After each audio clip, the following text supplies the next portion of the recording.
think that certain things should be preserved for men only. But yet the story is collaboration is the law of civilization and negative competition is the law of destruction. And the sooner we realize that, the safer we are. There are things that men do very well, and there are things that women do very well.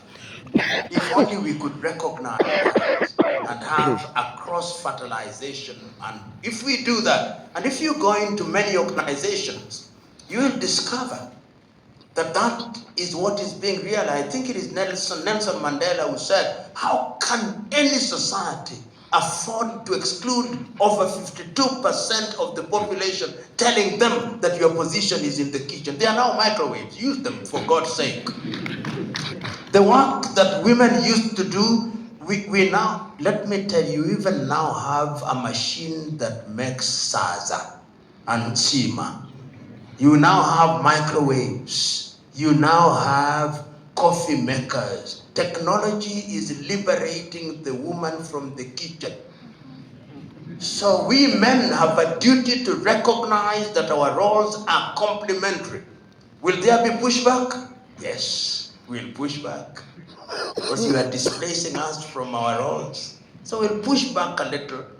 But just as was said in the Bible, we are releasing you like sheep unto the wolves. Be wise as the snake and as humble as the dove.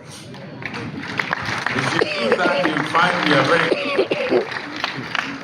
Geopolitics. We are living, in my younger days, I read and continue to read William Shakespeare, and one of his plays is called Measure for Measure. And it says in that play, how excellent to have the powers of a giant, but it is tyrannous to use it like a giant.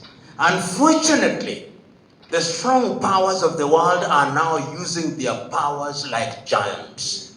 I listened to the Secretary of State for the United States, Mark Rubio, at the Munich Security Conference, and he has much as said that we must now organize and protect Western civilization. I see the interpretation. He is actually saying that we must reintroduce colonization. That is the attitude.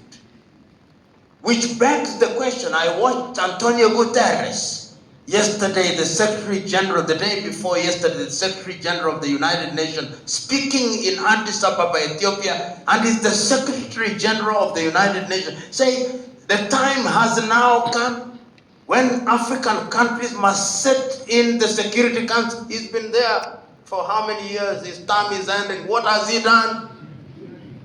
They tell us what we want to hear, but don't do what we ought and want to be done. Is the mistake theirs? I think it is ours.